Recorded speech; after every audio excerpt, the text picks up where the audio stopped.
These missions take you deep into the heart of Anthem.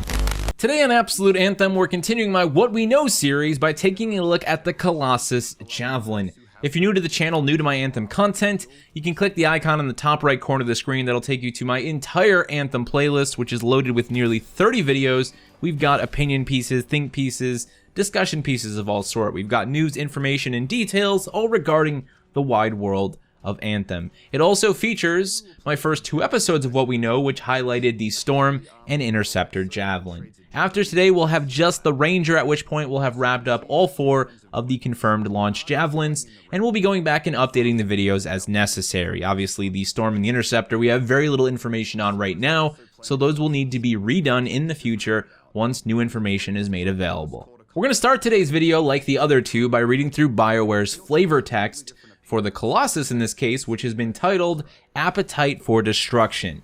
Now, they've sort of done this one as if it's a car salesman, or in this case, a javelin salesman, really trying to sell you on the Colossus and why you need it. So I'm going to turn on my best salesman voice and see if I can't sell you on the Colossus today.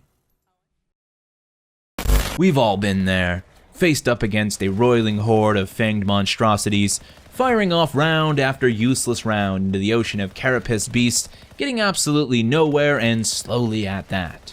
Well, friends, we don't have to live like that anymore.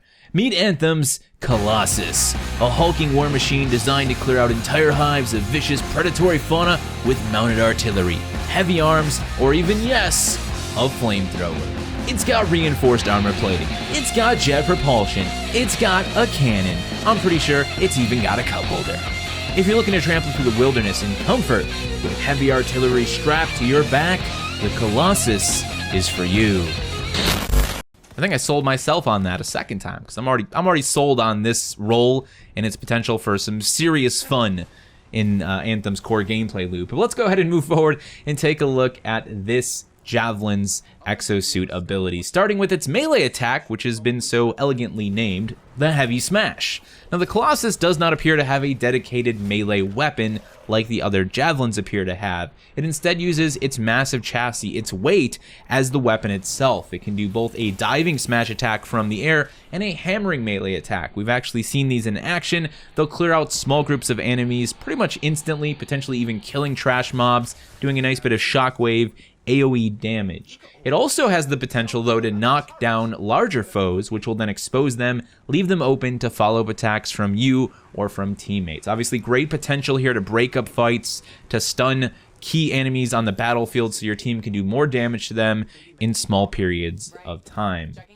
Moving on, we've got the Colossus Shield. This is its primary tanking tool. It's going to provide immense frontal damage mitigation, and the shield has an additional function that really brings the Colossus into the mobility-focused experience that BioWare is building with Anthem. That is the fact that the shield can be deployed while the Colossus is hovering or flying.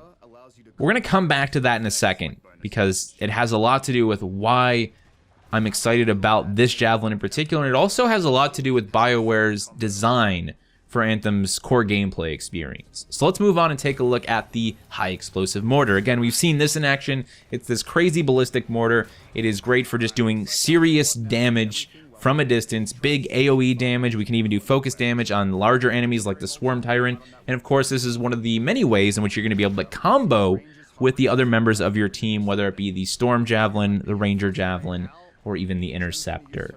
Last and definitely not least on this list is the Colossus ultimate ability, which is the Siege Cannon. It's a grenade launcher taken up to like 13, not just 11. It looks absolutely insane, and we once again saw this being used against the Swarm Tyrant, doing some serious damage. It looks incredible.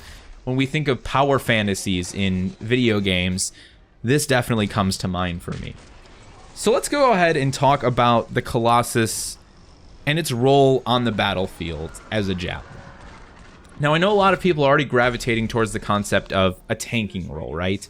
And I think that's great. This is obviously a javelin that's going to excel in a tanking support style role, but I think we should move away from a line of thought that might fall along the lines of a more traditional MMORPG tanking role and think a lot more about like a modern military tank like an Abrams. You know, this is a exosuit that, yes, has a lot of defensive potential, but it also has a lot of offensive potential. It is not going to be just sitting down in the middle of enemies, not moving, sustaining infinite amounts of damage, though, like you would in an MMORPG. That is not the way Anthem works, period, by design, because BioWare wants to encourage us to get mobile, to use our hovering and our flight mechanics. And it is the same way with the Colossus, despite its tanking potential. This brings us back to the shield and its ability to deploy while hovering or flying. You have a lot of mobility in Anthem, plain and simple. BioWare doesn't want you to just sit in one place and absorb damage. They also recognize that your teammates aren't going to be doing that either. If the shield was only deployable on the ground, you would only be able to tank, likely for yourself, or for individuals who are also on the ground. And that makes no sense when you consider how much people are going to be moving around the battlefield. Just the storm alone needs to consistently hover to maintain its shield. So if you can't deploy your shield mid-air, you're effectively useless as a tank for your team, or at least your capabilities have been brought to a very low level.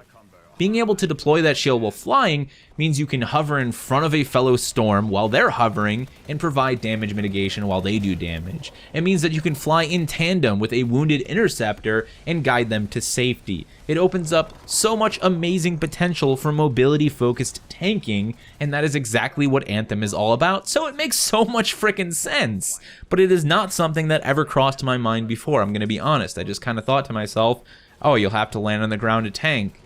Okay, I mean, I guess that works. I definitely thought like it was a little bit weird, and I just had never caught footage previously of the Colossus actually using its shield in air. So this was like a really fantastic revelation for me, and I'm really glad to see BioWare's extreme dedication to the mobility mechanics of the world of Anthem, because as I've said before, flight is everything for this game. This is the one piece of the puzzle that is going to have massive repercussions on everything else we do in Anthem and how we do it, and BioWare is making that very clear with the statement they're making here with this shield ability for the Colossus. So, again, this is a role much like the other javelins that BioWare is building to be personalized. You play how you want to play. Do you want to self-tank and just use that shield to keep yourself safe while doing more damage? Do you want to support your team? Maybe you're one of two Colossus who runs a heavy machine gun or a chain gun and sits on the front line, only using the shield to stay there as long as you possibly can to do as much DPS as you possibly can. But maybe you're the guy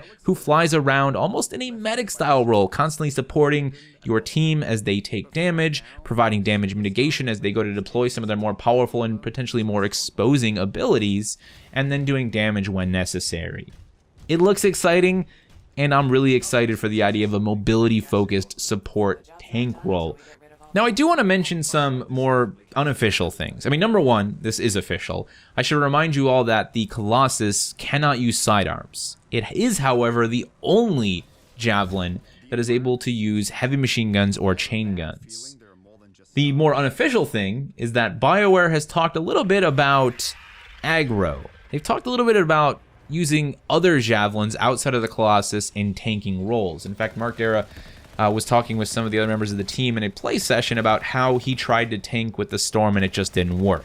So there might be some other things happening here that allow us to influence aggro and which javelins can aggro at any given time. So maybe you could have a smaller form factor temporary tanking role with someone like the Ranger.